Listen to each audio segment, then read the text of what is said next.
इस अगस्त के महीने में भूल कर भी दान मत कर देना अपनी यह एक चीज, वरना जिंदगी भर रोना पड़ेगा। खुद ही अपनी बर्बादी की कहानी लिख डालोगे। और याद रखना, गरीबी, बीमारी, दुर्घटना, लड़ाई, यहाँ तक कि अकाल मृत्यु भी आपके घर में, आपके जीवन में प्रवेश कर सकती है। इसलिए भूल कर भी किसी को भी गलती से भी दान मत कर देना अपनी यह एक चीज। तो जयकारा बोलो माता रानी का, जगत माई महामाई माँ भद्रकाली की जय बोलो, माता रानी के सांचे दरबार की जय बोलो। वृश्चिक राशि वालों, स्वागत है आप सभी का वैदिक मंथन भिंड यूट्यूब चैनल में।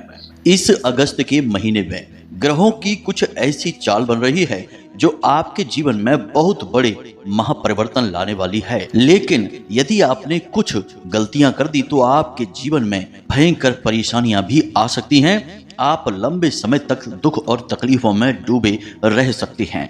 और उन गलतियों में से सबसे बड़ी गलती होगी यदि आपने इस एक चीज को दान दे दिया। जी हाँ बंधुओं, तो क्या है यह एक चीज और क्यों आपको इस अगस्त के महीने में इस एक चीज का दान नहीं करना है? साथ ही साथ कौन सी हैं वे चीजें जिन्हें दान कर देने से आपकी लॉटरी लग जाएगी, आपके सौभाग्य के दरवाजे खुल जाएंगे और आप जिस भी काम में हाथ डालेंगे वहां केवल और केवल कामयाबी ही आपके हाथ लगेगी। याद रखना बंधुओं कि अगस्त का यह महीना बेहद ही पवित्र और बहुत ही खास है।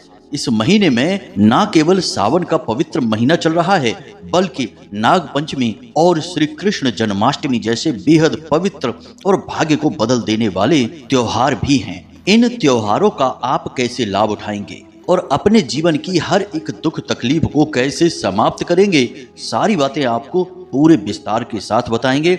और हर एक बात जो हम आपको बताने जा रहे हैं उसका पूरा शास्त्रीय और वैदिक प्रमाण भी देंगे। जी हाँ मित्रों, साथ ही साथ ज्योतिष और लाल किताब के अनुसार आपको एक ऐसा शक्तिशाली उपाय भी बताएंगे जिसे केवल एक बार करना है, किसी दिन विशेष पर। कौन से दिन करना है यह भी हम आपको बताएंगे।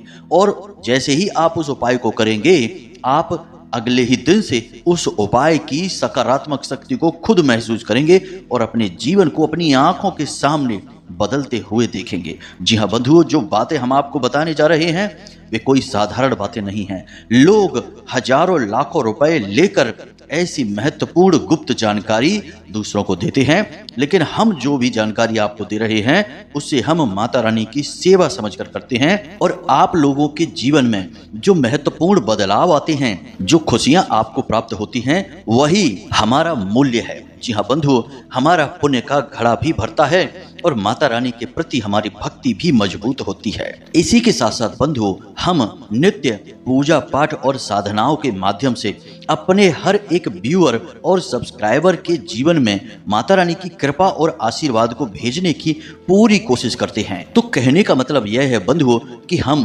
आपके लिए दिन रात प्रयास कर रहे हैं और सच्चे मन और सच्चे दिल से आपको शुद्ध ज्ञान पहुंचाने की कोशिश करते हैं। अब ऐसे में आपको हमारा सहयोग करना होगा, क्योंकि बिना आपके सहयोग के कुछ भी संभव नहीं है। केवल बातें सुन लेने से काम नहीं चलता है, उन बातों को जीवन में लागू करना पड़ता है।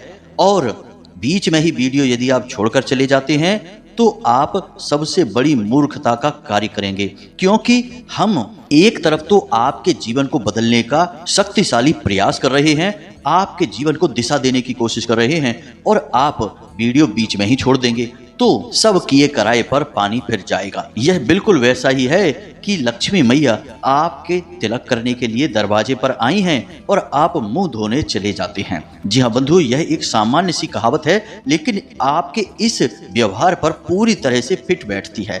इसलिए आपसे हमारा हाथ जोड़कर अनुरोध है कि आप इस वीडियो को अवश्य देखें, क्योंकि इस वीडियो में पूरे अगस्त के महीने में ग्रहों के आधार पर बनने वाली परिस्थितियों के आधार पर हम आपको दान का इतना शक्तिशाली ज्ञान देने जा रहे हैं जिसके माध्यम से आप अपने जीवन को पूर्ण रूप से बदल पाएंगे। हम इस बात की गारंटी देते हैं। बस आपको करना इतना है कि इस वीडियो को पूरा देखना है, तभी हमारी मेहनत सफल होगी, हर एक प्रयास सफल होगा।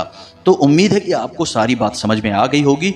अब आप इस वीडियो को देखने का पूरा मन बना चुके हैं। तो चलिए इस महत्वपूर्ण कार्यक्रम को शुरू करते हैं, लेकिन इससे पहले हम चाहेंगे कि आप माता रानी को आभार अवश्य व्यक्त करें, क्योंकि हर शुभ कार्य की शुरुआत दैवीय अनुमोदन और अभिवादन के बिना पूर्ण नहीं होती है, अधूरी रहती है। तो चलिए कमेंट बॉक्स में लिखिए, जय मां भद्रकाली कृपा करो। एक बार नहीं 3 बार लिखना, फिर माता रानी आपके ऊपर 100% कृपा करेंगी, हमें पूरा विश्वास है। इसी के साथ साथ एक छोटा सा निवेदन आपसे और है कि यदि आपको हमारा ज्ञान अच्छा लगता है, माता रानी की कृपा अच्छी लगती है और आप हमारे परिवार के और माता रानी के दिव्य धाम के सदस्य बनना चाहते हैं, तो आप इस चैनल को सब्सक्राइब अवश्य कर लें, क्योंकि इस चैनल को सब्सक्राइब करते ही आपके ऊपर माता रानी की तुरंत कृपा और आशीर्वाद पहुंचेगी, क्योंकि आप परिवार के सदस्य बन चुके हैं। और आप तो जानते ही हैं कि हम लंबे समय से माता रानी की सेवा और उनकी साधनाएं करते चले आ रहे हैं, और हम अपने हर एक वीडियो में न केवल ज्योतिषीय और गणितीय आकलन के आधार पर, ग्रहों के आधार पर आपकी भविष्यवाणियां करते हैं, बल्कि हम वे बातें भी बताते हैं जो हमें ध्यान के माध्यम से माता रानी किसी न किसी रूप में अनुभव कराती हैं। यानी कि माता रानी के द्वारा दिए गए आदेश, उनके द्वारा दिए गए अनुभव और ज्ञान को भी हम वीडियो के माध्यम से आप तक पहुंचाने की कोशिश करते हैं। तो ऐसे में यह आपके लिए बहुत अधिक आवश्यक बन जाता है कि आप हमसे पूरी तरह जुड़ जाएं और इस चैनल को सब्सक्राइब कर लें, परिवार के सदस्य बन जाएं। तो चलिए मित्रों, चैनल को जल्दी से सब्सक्राइब करिए, फिर आगे बढ़ते हैं। बंधुओं, दान के विषय में एक श्लोक हमें याद आ रहा है जो कहीं पर हमने पढ़ा था। उस श्लोक के माध्यम से आपको दान के महत्व के बारे में सारा ज्ञान प्राप्त हो जाएगा कि दान कितना महत्वपूर्ण और शक्तिशाली उपाय है जीवन के हर एक सुख को प्राप्त करने का। तो ध्यान से सुनिए। दानम धार्यते पृथ्वी दानमेवं भुवनत्रयम् दानमेकः द्वारपालः कृत्वा त्रिलोकी नाथम च लक्ष्मीपतिम्। इसका मतलब यह है कि दान ही वह एक माध्यम है जिससे यह पृथ्वी टिकी हुई है। दान से ही त्रिभुवन टिके हुए हैं, और दान ही वह द्वारपाल है जो आपके ऊपर भगवान श्री हरि विष्णु की कृपा हमेशा बनाकर रखता है, जाने नहीं देता। और लक्ष्मीपति यानी कि स्वयं माता लक्ष्मी और भगवान श्री हरि विष्णु आपके जीवन में टिके रहते हैं, यानी कि इनके द्वारपाल दान हैं। तो आप दान यदि करते रहेंगे तो आपको ना केवल इस धरती पर, धरा पर सारे सुख प्राप्त होंगे, बल्कि मृत्यु के बाद अन्य लोकों में जहां भी आप जाएंगे वहां भी आपका दान आपके साथ जाएगा। साथ ही साथ जब तक आप इस संसार में हैं, आपके घर, आपके जीवन में त्रिलोकी नाथ यानी कि स्वयं भगवान नारायण और माता लक्ष्मी हमेशा विराजमान करेंगी। दान एक द्वारपाल के समान उन्हें आपके घर के बाहर कभी निकलने ही नहीं देगा। तो आप समझ सकते हैं कि दान की कितनी अधिक महिमा है। हमारे शास्त्रों में दान को धर्म से जोड़ा गया है, इसीलिए हमेशा कहा जाता है दान धर्म। इसीलिए आपने हमेशा यह सुना होगा कि प्राचीन काल में चाहे कितना ही पुराना समय हो, चाहे कितने ही बड़े प्रतापी वीर राजा महाराजा हों या फिर बड़े व्यापारी हों, सभी यदि जीवन में सुखी रहे हैं, उन्नति और तरक्की की है, तो उनके अंदर एक गुण जो सब में एक जैसा था, और वह गुण क्या था कि वे दान बहुत करते थे। जी हाँ मित्रों, और एक चीज और हम आपको बता दें दान के विषय में कि आपको अपने जीवन में जो कुछ भी चाहिए, आप उसी चीज का यदि दान करेंगे तो वह चीज आपके जीवन में अकूत मात्रा में प्रवेश कर जाएगी। जैसे कि आपको यदि शिक्षा चाहिए तो आप पहले थोड़ी बहुत शिक्षा ग्रहण करिए, फिर दूसरे बच्चों को पढ़ाने लगिए। आपने खुद भी ये चीज सुनी है कि दूसरों को पढ़ाने से अधिक ज्ञान हासिल हो जाता है। यानी विद्या का दान करेंगे तो आपके पास अटूट विद्या आएगी। इसी प्रकार यदि आप धन का दान करते हैं तो आपके जीवन में अटूट धन संपत्ति आएगी। आप प्रेम का दान करते हैं तो आपको अटूट प्रेम मिलेगा। यानी कि आपको जो कुछ भी चाहिए उसे आप दान करिए। इसीलिए प्राचीन काल में राजा महाराजा, चक्रवर्ती सम्राट भी अन्न और धन इन दोनों का हमेशा दान किया करते थे, विशेष अवसरों पर जरूर दान देते थे। ऐसा इसलिए था कि एक राजा को अपना राजकाज चलाने के लिए दो चीजों की ही आवश्यकता होती है। एक तो उसके पास धन होना चाहिए, क्योंकि उसके पास हजारों लाखों की सेना है और तमाम कर्मचारी हैं, उनका सबका भत्ता उसे देना है, पैसे देने हैं। दूसरा, अन्न उसके पास हमेशा होना चाहिए, क्योंकि सबको भोजन भी कराना है। कभी कभी तो राज्य में अकाल पड़ जाता था तो राजा के अन्न कोष से ही अन्न प्रजा में बंटवा दिया जाता था, ताकि कोई भूखा ना मरे। यानी राजा के पास इतना अन्न होता था कि वह चाहे तो अपनी पूरी प्रजा को बैठे बैठे खिला सकता था। और जबकि अन्न ही वो दान भी करते थे और धन भी वो दान ही करते थे। तो इससे यह साबित हो जाता है कि आप जिस चीज को अपने जीवन में चाहते हैं कि आपके जीवन में वह आए, तो उसे दान करना शुरू करिए। जी हाँ बंधु, यह सुनने में थोड़ा सा अजीब लगता है, विरोधाभासी लगता है कि भाई हमारे पास पैसे तो हैं ही नहीं, हमारी तो नौकरी ही नहीं लगी, हम तो बेरोजगार हैं, और आप कह रहे हैं कि अन्न का दान करिए, धन का दान करिए। चलो अन्न का दान तो कैसे भी कर ही लेंगे, घर से उठाकर कुछ दे देंगे, लेकिन पैसे कहाँ से लाएं दान करने के लिए? तो बंधु, यहाँ पर हमने यह नहीं कहा कि आप अपना सब कुछ लुटा बैठिए। आप अपनी क्षमता, अपनी सीमा और अपनी हैसियत के हिसाब से दान करके तो देखिए। यदि आपके पास 500 रुपए हैं तो आप उनमें से 100 रुपए किसी गरीब, भिखारी और जरूरतमंद को देकर तो देखिए। जी हाँ बंधुओं, लेकिन दान के विषय में कुछ जरूरी नियम अवश्य हैं, उन्हें आपको जानना बहुत आवश्यक है, अन्यथा दान का आपको नकारात्मक परिणाम भी प्राप्त हो सकता है। कई बार ऐसा होता है कि लोग दान धर्म करने के बाद भी परेशान रहते हैं, पीड़ित रहते हैं, उल्टा उनके जीवन में नकारात्मकता प्रवेश कर जाती है। जी हाँ बंधुओं, क्योंकि वे शास्त्रीय वैदिक नियमों को पूरी तरह से नहीं मानते। उन्होंने बस सुना कि दान करो और दान करने चले गए। अब दान की पूरी विधा, पूरे संस्कार को तो समझना पड़ेगा। आधा अधूरा ज्ञान हमेशा खतरनाक होता है, जानलेवा होता है। तो आपको पूरा ज्ञान चाहिए। तो आप दान जब भी करें, इसका सबसे पहला और प्रमुख नियम यही है कि दान हमेशा देवी देवताओं के सामने करना चाहिए। जी हाँ बंधुओं, किसी देव स्थान पर ही दान करें, कहीं भी कैसे भी दान ना कर दें। और किसी पवित्र और विशेष मौके पर दान करना बिल्कुल भी ना चूकें। जैसे कि नाग पंचमी का विशेष अवसर आ रहा है आपके सामने, सावन के महीने में सोमवार का विशेष दिन होता है, उस दिन आप दान कर सकते हैं। यानी कि जो भी आपके आराध्य हैं, भगवान जिनकी आप पूजा पाठ करते हैं, हनुमान जी की पूजा करते हैं, तो हनुमान जी के मंदिर में जाइए, मंगलवार के दिन विधि विधान के साथ पूजा करिए और कुछ ना कुछ अपनी हैसियत के हिसाब से दान अवश्य करिए। अब एक अजीब बात जो हम आपको बताएंगे, उसे सुनकर आप थोड़ा सा चौंक जाएंगे कि भाई आज के समय में लोगों के पास पैसे की तंगी बहुत है। जिसे देखो वो यही कहता फिर रहा है कि गुरुजी हमारा व्यापार ठप हो चुका है, हमारे पास आमदनी नहीं है, हम कर्जे में हैं, हम बहुत परेशान हैं, पैसे रुपए से ही सारी समस्याओं की शुरुआत हो रही है। कहीं ना कहीं हर समस्या की जड़ में, मूल में पैसा ही छुपा है। जी हाँ बंधुओं, तो अब आप जानते हैं कि आपके जीवन में पैसे की इतनी तंगी क्यों है। इसका कारण भी यही है कि आपने कभी दान करने के विषय में सोचा ही नहीं। हम देखते हैं कि जब कोई भिखारी किसी के पास आता है, पैसे मांगता है, तो लोगों की जेब में हजारों रुपए भरे हैं, लेकिन भिखारी को 5 रुपए का सिक्का देते हैं या केवल 10 रुपए देते हैं। अब आप खुद विचार करके देखिए कि यदि आपने किसी भिखारी को 5 रुपए दे दिए हैं, तो वो 5 रुपए के सिक्के से क्या आप पेट भर भोजन कर सकते हैं? कम से कम किसी भिखारी को यदि आप पैसे रुपए ही दे रहे हैं, तो उसे इतना तो दीजिए कि कम से कम वह एक वक्त का खाना ही खा सके। जी हाँ बंधुओं, यह भी एक विचार है। यानी कि यहाँ पर आपने अपने दान को भी निम्न स्तर का बना दिया, निकृष्ट कर दिया। तो अब ऐसा नहीं करना है। अब आप ध्यान से सुनिए, कुछ जरूरी बातें दान के विषय में हम आपको बताते हैं, फिर हम आपको उस एक चीज के बारे में बताएंगे जिसे आपको इस पूरे अगस्त के महीने में भूल कर भी दान नहीं करना है। यह ना तो ग्रहों के आधार पर अनुकूल रहेगा कि आप इसे दान दे दें, और ना ही यह आपकी राशि विशेष के आधार पर अनुकूल रहेगा। यानी कि इसका तो आपको अगस्त के महीने में पूर्ण रूप से दान के बारे में विचार ही लेकर नहीं आना है। जी हाँ बंधुओं, तो ध्यान से सारी बातों को सुने। सबसे पहली बात हम आपको बता चुके हैं कि दान देव स्थान पर ही करना चाहिए। दूसरी बात कि दान करते समय कभी भी दान का प्रचार नहीं करना है। जी हाँ बंधुओं, लोगों को हमने यह कहते सुना है कि हमने उस भिखारी को 500 रुपए दे दिए, हमने उस जरूरतमंद को 1000 रुपए दे दिए। बहुत अच्छी बात है, आपने दे दिए हैं, लेकिन दान के साथ सबसे बड़ा वैदिक नियम यह भी है कि इसे गोपनीय रहना चाहिए। दान जितना गोपनीय होगा उतना ही ऊर्जावान होगा, और जितना ही यह प्रखर होगा, उजागर होगा, उतना ही शक्तिहीन हो जाएगा। तो आपको दान का प्रचार नहीं करना है। कुछ लोग तो दान की फोटोएं खिंचवाते हैं और तमाम सोशल मीडिया पर डाल देते हैं। यह तो बहुत ही ज्यादा गलत हो गया। इससे तो आपका राहु नकारात्मक हो जाता है।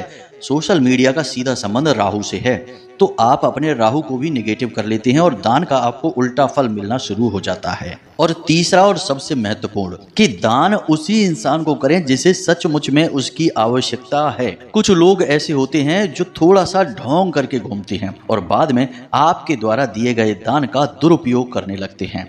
यह गलत है। शराब वगैरह पिएंगे, कुछ तो गलत आहार भी आपके द्वारा दिए गए दान के धन का करने लगते हैं। यानी कि हम उन आहारों के बारे में, नकारात्मक चीजों के बारे में बात नहीं करना चाहते हैं, लेकिन गलत चीजें खाने पीने लगते हैं, उससे आपके दान का महत्व कम हो जाता है। तो जिसको सचमुच में जरूरत है, जैसे कि कोई बहुत बुजुर्ग इंसान है, कोई महिला है जिसके साथ छोटे छोटे बालक घूम रहे हैं, उसे दान करिए, बुजुर्ग इंसान को दान करिए। यानी कि आप खुद ही अंदाजा लगा सकते हैं, कोई अपाहिज है, लाचार है, उसे दान करिए। और कोशिश करिए कि दान आप देव स्थान पर ही करें।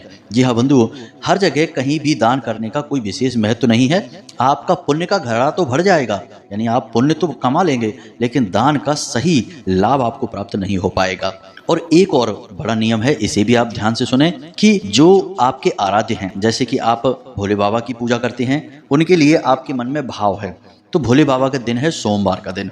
तो सोमवार के दिन जब आप मंदिर में जाएं, भोले बाबा की पूजा करें, जल अर्पित करें, जो भी आपके विधि विधान है उसके अनुसार आप पूजा पाठ करें। उसके बाद उस दिन मंदिर में दान अवश्य करें, और मंदिर में दान पात्र होता है उसी में दान डालें तो ज्यादा बेहतर होगा।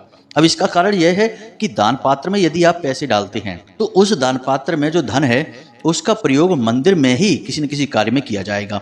या तो मंदिर निर्माण में होगा, या फिर मंदिर में कोई भंडारा है, कोई पूजा पाठ का आयोजन किया गया, कोई बड़ा अनुष्ठान किया गया, तो आपको कई तरीके के लाभ उस धन से प्राप्त होने लगेंगे। यानी कि आपने 100 रुपए, 50 रुपए, 10 रुपए भी डाले तो आपके 10 रुपए का पता नहीं किस पुण्य कार्य में प्रयोग होगा और आपको उसका बहुत अधिक फल प्राप्त हो जाएगा। जी हाँ बंधु, अभी हम परसों ही अपने एक जानने वाले से मिले। उन्होंने हमसे कहा कि गुरुजी, हमारे गांव में बारिश ही नहीं हो रही थी, बहुत दिन से परेशान थे। आसपास के क्षेत्र में खूब बारिश हो रही थी, लेकिन हमारे आसपास के 10-20 गाँवों के एरिया में बारिश ही नहीं हो रही है। तो उन्होंने एक छोटा सा प्रयोग किया, उन्होंने रामायण बोल दी। यानी कहने का मतलब यह है कि उन्होंने भोले बाबा के मंदिर में जाकर यह कह दिया कि यदि बारिश हो जाएगी तो हम सोमवार के दिन रामायण का आयोजन कराएंगे। और चमत्कार देखिए बंधुओं कि अगली ही सुबह जोरदार बारिश हुई और लगभग 2.5 से 3 घंटे लगातार बारिश हुई। पूरा गांव पानी से लबालब हो गया, चारों तरफ पानी ही पानी, और सबके चेहरे पर मुस्कुराहट आ गई, क्योंकि किसान तो इस समय बारिश से ही अपनी खेतीबाड़ी का काम कर पा रहा है। तो यह कितना अजीब और कितना शक्तिशाली प्रयोग है कि एक रामायण बोल देने मात्र से स्वयं इंद्र देवता प्रसन्न हो गए और बारिश करवा दी। सुनने में हो सकता है यकीन ना हो किसी को, लेकिन बात 100% सत्य है। तो चीजें काम करती हैं, इन्हें आप माने या ना माने। आप यदि मंदिर के दान पात्र में कुछ पैसा डालते हैं तो आपको उसका पुण्य मिलेगा ही मिलेगा, चाहे कहीं से भी मिले, कैसे भी मिले, लेकिन आपको लाभ मिलेगा ही मिलेगा। बंधुओं, याद रखना कि जीवन में जब बुरा समय आता है तो वह बेशक ग्रह नक्षत्रों की चाल या दैवीय प्रकोप से हो सकता है, लेकिन कहीं ना कहीं उसमें आपकी भी गलतियां शामिल होती ही हैं, क्योंकि ग्रह नक्षत्रों की चाल और दैवीय प्रकोप का असर भी आपके ऊपर तभी होगा, यानी कि आपका विनाश तभी होगा जब आपके द्वारा की गई भीषण गलतियां भी उसमें शामिल हो जाती हैं, तब इन चीजों की शक्ति बढ़ जाती है। इसी प्रकार जब आपका अच्छा समय आता है तो दैवीय कृपा आपको प्राप्त होती है, ग्रह नक्षत्रों की चाल का आपको पूरा लाभ प्राप्त होता है, लेकिन यह सब भी तब होगा जब आपके द्वारा किए गए अच्छे कर्म इसमें शामिल होते हैं। मानव के कर्म का सबसे अधिक महत्व होता है, इसलिए अपने द्वारा किए जाने वाले कर्मों पर हमें पूरी नजर रखनी चाहिए और पूरी तरह सतर्क और सावधान रहना चाहिए। अब आप ध्यान से सुनिए, हम आपको बताने जा रहे हैं उस एक चीज के बारे में जिसे आपको इस पूरे अगस्त के महीने में दान नहीं करना है। जी हाँ बंधुओं, अब सूर्य ग्रहों के राजा हैं और आत्मा के कारक ग्रह हैं। अब सूर्य का आपके जीवन पर बहुत बड़ा प्रभाव रहता है।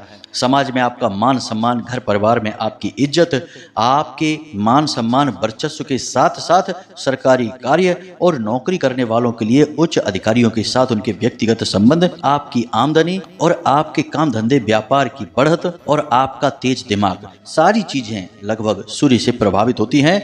और ज्योतिष में कहीं कहीं पर तो यह भी व्याख्या मिलती है कि सारे ग्रहों के कहीं ना कहीं कुछ न कुछ प्रभाव सूर्य देवता अवश्य देते ही देते हैं, इसीलिए उन्हें ग्रह मंडल का राजा कहा जाता है। संपूर्ण ग्रहों के प्रभाव उनके अंदर कुछ न कुछ रूप में देखने को मिलते ही मिलते हैं। तो अब आपको सूर्य देवता से जुड़ी चीजों के संबंध में इस महीने यानी अगस्त के महीने सावधान रहना है, क्योंकि सूर्य देवता के ऊपर राहु की दृष्टि पड़ी हुई है और राहु एक दूषित ग्रह है, दुष्ट ग्रह है, और राहु ने सूर्य के साथ मिलकर षड अष्टक योग का निर्माण कर दिया है और यह योग आपके लिए बहुत खतरनाक है। अब इस योग के प्रभाव से सूर्य देवता की शक्तियां कुछ हद तक कम हो जाएंगी और सूर्य देवता से जुड़ी हुई चीजों का दान करने पर आपको इसके नकारात्मक परिणाम प्राप्त होने शुरू हो जाएंगे। जी हाँ बंधु, कोई आपसे कुछ भी कहे, हम आपको लिख कर देते हैं कि जिन चीजों के बारे में हम आपको बताने जा रहे हैं, यदि आपने इन चीज़ों का दान इस महीने में भूल कर भी कर दिया तो आगे आने वाला समय आपका बहुत ही भयंकर है। आप सह नहीं पाएंगे, इतने कष्ट आपको मिलेंगे, क्योंकि हमने आपसे पहले ही कहा कि हर ग्रह जो सकारात्मक है उनके भी फल आपको पूर्ण रूप से प्राप्त नहीं होंगे और जो ग्रह नकारात्मक हैं वे तो आपको भयंकर पीड़ाएं पहुंचाएंगे। तो इसलिए सूर्य से आपको हानि अगर एक बार होनी शुरू हो गई तो आप लंबे समय तक पीड़ाओं से ग्रसित रहेंगे। तरह तरह के नुकसान और घाटे आपको मिलते रहेंगे, आपका जीवन नर्क बन जाएगा। जी हाँ बंधु, तो ध्यान से सुनिए, इन चीजों का आपको इस पूरे अगस्त के महीने भूल कर भी दान नहीं करना है। सबसे पहली चीज है चावल, दूसरी चीज है दूध, तीसरी चीज है गुड़, चौथी चीज है गेहूं और पांचवी चीज है तांबे से बनी कोई वस्तु। और इन सब में सबसे अधिक महत्वपूर्ण है तांबे से बनी हुई कोई भी वस्तु। अब यहाँ पर हम दान करने के बारे में जो बात कर रहे हैं, तो देव स्थान पर आप कुछ भी दान कर सकते हैं, कोई समस्या नहीं आती है, ना ही कोई नकारात्मक प्रभाव आते हैं, क्योंकि वह देव दान है। लेकिन व्यक्तिगत दान आप इन चीजों का भूल कर भी ना करें, यानी किसी को आप इन चीजों को ना दें, वरना आप परेशान हो जाएंगे। अब ध्यान से सुनिए, हमने अपने एक वीडियो में कहा था कि आप भगवान भोलेनाथ को नाग नागिन का जोड़ा समर्पित करें, एक प्रयोग बताया था हमने। तो यदि आप उस प्रयोग के बारे में सोच रहे हैं और हमने कहा था कि चांदी का नाग नागिन का जोड़ा नहीं कर सकते, तो आप तांबे का बना हुआ नाग नागिन का जोड़ा भोले बाबा को समर्पित कर सकते हैं। तो आप अभी भी वह प्रयोग कर सकते हैं, कोई समस्या नहीं होगी, सूर्य देवता के नकारात्मक प्रभाव नहीं होंगे, उल्टा उनका तेज बढ़ ही जाएगा, आपके जीवन में सकारात्मक प्रभाव देंगे। देवी देवताओं के प्रति दान आप कर सकते हैं, वहां आपको कोई हानि नहीं होगी, लेकिन मंदिर के बाहर किसी अन्य स्थान पर आप इन चीजों का दान भूल कर भी ना करें। अब इसी के साथ साथ आपको एक और प्रयोग है जो नित्य करना ही होगा इस पूरे अगस्त के महीने, सूर्य का शक्तिवर्धन। वैसे सूर्य देवता हैं, स्वयं शक्तिशाली हैं, उन्हें किसी से शक्ति लेने की आवश्यकता नहीं है, वे स्वयं इस पूरे संसार को शक्ति दे रहे हैं। लेकिन ज्योतिष में कभी कभी ऊर्जाएं बदल जाती हैं और इंसान ग्रहों की ऊर्जा से संचालित होते हैं, ग्रह से संचालित नहीं होते हैं। अब मान के चलिए कि कोई आपसे कहता है कि आपके ऊपर शनि की 7.5 चल रही है, आपके जीवन में शनि की वजह से कष्ट आ रहे हैं। तो अब शनि ग्रह की यदि हम बात करें तो शनि ग्रह तो कितनी दूर है ब्रह्मांड में, और वहां से शनि आपके अकेले के लिए तो यहाँ आ नहीं रहा है, आपके पास पीड़ा पहुंचाने के लिए। तो जब यह कहा जाता है कि शनि ग्रह आपको पीड़ित कर रहे हैं, तो असल में शनि ग्रह की जो विशेष ऊर्जा है, जो विशेष रेंज ऑफ फ्रीक्वेंसी है, वह आपको परेशान कर रही है। तो ऊर्जाएं हैं जो काम करती हैं। इसी प्रकार सूर्य की ऊर्जा आपके लिए नकारात्मक होने जा रही है, तो इसलिए इसे सकारात्मक बनाना आपका काम है। यह बिल्कुल वैसा ही है कि किसी टावर से जो नेटवर्क निकल रहा है वह आपके मोबाइल तक नहीं पहुंच पा रहा है। अब आप थोड़ी सी कोशिश करके उस नेटवर्क को अपने मोबाइल में ले सकते हैं, यानी आप 2 मंजिल मकान के ऊपर चढ़ जाएं, किसी पहाड़ की चोटी पर चढ़ जाएं, किसी ऊंचे स्थान पर चले जाएं। यही पहले हम लोग किया करते थे, तो यही आपको करना है और फिर नेटवर्क में आप आ जाएंगे तो आपके जीवन में संकट नहीं आएंगे। तो आपको क्या करना है, सूर्य की शक्ति बढ़ाने के लिए प्रतिदिन सूर्य को अर्घ देना है। और सूर्य को अर्घ देते समय आपको जो जल है उसमें थोड़ा सा गुड़ मिला लेना है, तांबे के लोटे का ही प्रयोग करना है, शुद्ध जल का प्रयोग करना है और थोड़े से काले तिल उसमें अवश्य डाल लेने हैं। जी हाँ मित्रों, इसी के साथ साथ सूर्य को अर्घ देने का सही समय सूर्योदय होने के 10 मिनट के अंदर अंदर सूर्य को अर्घ दिया जाता है। उसके बाद सूर्य को अर्घ देने का कोई विशेष लाभ नहीं है। और कुछ लोग तो हमने देखा कि इतनी जल्दी में होते हैं कि सूर्य देवता उदित नहीं हो पाए उससे पहले ही सूर्य देवता को अर्घ दे देते हैं। यह तो बिल्कुल बेवकूफ़ी वाली बात हो गई। तो आप इंतजार करें, सूर्य देवता का जब उदय हो जाए तो आप सूर्य देवता को अर्घ दें। अर्घ देते समय कुछ जरूरी बातें हैं, इन्हें ध्यान में रखें। जो जल आप सूर्य देवता को समर्पित कर रहे हैं उसके छींटे आपके ऊपर नहीं आने चाहिए। खास तौर से आपकी कमर के निचले हिस्से पर उसके छींटे नहीं आने चाहिए, क्योंकि वह शनिदेव का स्थान होता है और सूर्य और शनि की आपस में शत्रुता है। दूसरी कि आपके सिर पर कपड़ा होना चाहिए, आपको नंगे पैर जल समर्पित करना है।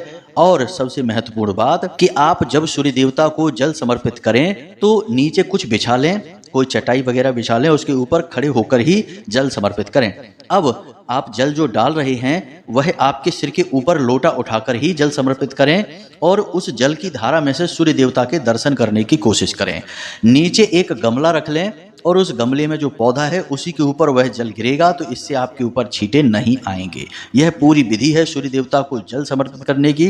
अब इसी के साथ साथ आपको एक सूर्य मंत्र है जिसका उच्चारण करना है कम से कम 11 बार। तो मंत्र आप ध्यान से सुने, आपके मोबाइल की स्क्रीन पर भी आपको दिखाई देगा। ओम ह्लीं घृणी सूर्य आदित्यः क्लीं ओम। जी हाँ बंधुओं, मंत्र एक बार फिर से ध्यान से सुने। ओम ह्लीं घृणी सूर्य आदित्यः क्लीं ओम। इस मंत्र को आपको याद कर लेना है और इस मंत्र को आपको 11 बार उच्चारण करना है। बस इतना सा कार्य आपको करना है। यह नित्य पूरे अगस्त आपको करना है। इससे सूर्य की सकारात्मक ऊर्जा आप तक पहुंचेगी और राहु का प्रभाव आपके ऊपर से बिल्कुल हट जाएगा और आपको विशेष लाभ प्राप्त होंगे। जी हाँ बंधुओं, बाकी इस महीने में बहुत अच्छे अच्छे ग्रह योग बन रहे हैं जिनका आपको पूरा लाभ प्राप्त होता रहेगा। बस आप इस नकारात्मकता को दूर कर लेना, तब ही आप पूरे लाभ ले पाएंगे। तो उम्मीद है कि जो जानकारी हमने आपको दी है वह आपको समझ में आ गई है। अब इस जानकारी और ज्ञान का प्रयोग करके आप अपने जीवन को स्वयं अपने हाथों से बदल डालिए। इसी के साथ साथ आज के इस विशेष कार्यक्रम को समाप्त करते हैं। हमेशा हंसते रहिए, मुस्कुराते रहिए, सकारात्मक रहिए और मंदिर अवश्य जाइए, क्योंकि आपका उद्धार वहीं से होना है। मिलते हैं अगले ज्ञानवर्धक वीडियो में, तब तक के लिए धन्यवाद। जय माई की, जय मां भद्रकाली। माता रानी आपका कल्याण करें।